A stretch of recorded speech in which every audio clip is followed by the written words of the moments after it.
Assalamualaikum warahmatullahi wabarakatuh. Perkenalkan, saya Sinta Dia Putri absen 29 dan teman saya Bayu Aditya Firdausi absen 30. Kami akan menjelaskan tentang sholat menurut Rasulullah berdasarkan HPT Muhammadiyah. Yang pertama, saya akan menjelaskan tentang pengertian sholat. Sholat sebagai ibadah utama setiap umat Islam dalam menggapai ridho Allah Subhanahu wa Ta'ala. Secara bahasa, sholat berarti berdoa atau dalam arti mengagungkan. Sholat wajib adalah ibadah yang bila dikerjakan mendapat pahala dan apabila ditinggalkan mendapat dosa. Sholat menjadi dasar dan pedoman dari setiap aktivitas kehidupan manusia. Karena sholat adalah amalan yang pertama kali akan dihisab di akhirat kelak. Oleh karena itu, sholat merupakan ibadah yang mengatur segala aktivitas, baik itu diperintahkan maupun dilarang. Selanjutnya, ada tujuan sholat. Tujuan Allah menciptakan kita adalah untuk beribadah dengan amal kebaikan dan menyembah kepadanya. Menyembah di sini berarti beribadah dan salah satunya adalah sholat. Tujuan sholat adalah agar setiap hambanya senantiasa selalu berzikir kepada Allah. Arti berzikir di sini adalah selalu mengingat Allah dimanapun dan kapanpun. Seperti ketika kita membaca takbir yang berbunyi Allahu Akbar, yang berarti Allah Maha Besar, menjelaskan tentang keagungan Allah. Ketika hati kita selalu mengingat Allah, membuat jiwa kita menjadi tenang dan tentram. Kemudian adapun manfaat sholat bagi kesehatan, yaitu meningkatkan sirkulasi darah, melancarkan pencernaan, meredakan nyeri punggung dan nyeri sendi, menjaga kesehatan jantung, menyehatkan mental, dan membuat jiwa menjadi lebih damai.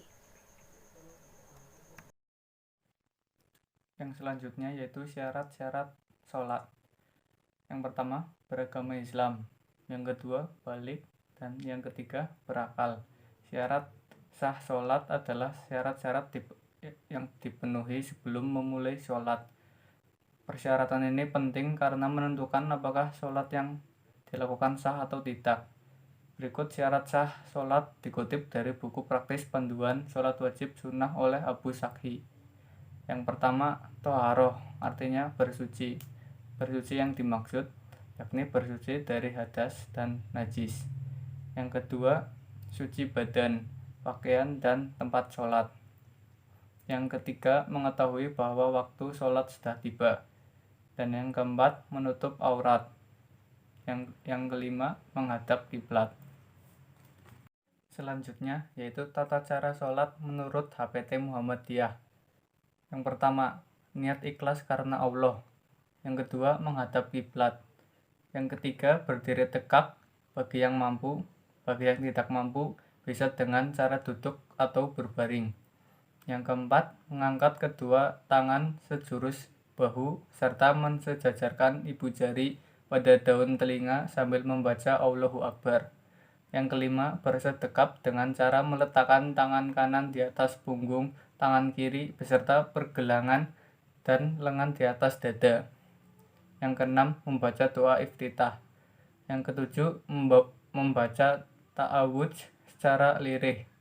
Yang kedelapan, membaca basmalah boleh secara lirih maupun secara keras. Yang kesembilan, membaca surat Al-Fatihah dan membaca amin.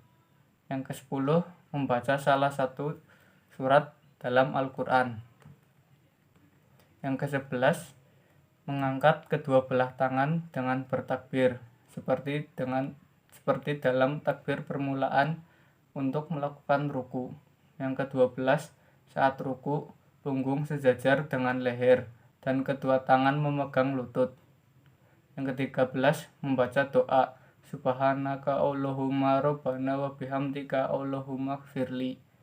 Yang ke-14, bangun dari rukuk, mengangkat kedua belah tangan dengan bertakbir. Yang ke-15, bertakbir untuk sujud dengan meletakkan kedua lutut dan jari di atas lantai atau tanah. Lalu kedua tangan, kemudian dahi dan hidung. Yang ke-16, kemudian duduk di antara dua sujud membaca doa Allahumma firli warhamni wajburni wahdini warsukni. Yang ke-17, sujud kedua kalinya dengan bertakbir dan membaca doa seperti doa pada sujud pertama. Yang ke-18, membaca doa tasyahud dan salawat. Yang ke-19, pada setiap tahiyat akhir, baik salat 2, 3 ataupun 4 rakaat. Yang ke-20 mengucapkan salam dengan berpaling ke kanan dan ke kiri sampai pipi kanan dan kiri terlihat dari belakang serta dengan membaca salam. Sekian dari kami. Bila ada tutur kata yang kurang berkenan, kami mohon maaf. Assalamualaikum warahmatullahi wabarakatuh.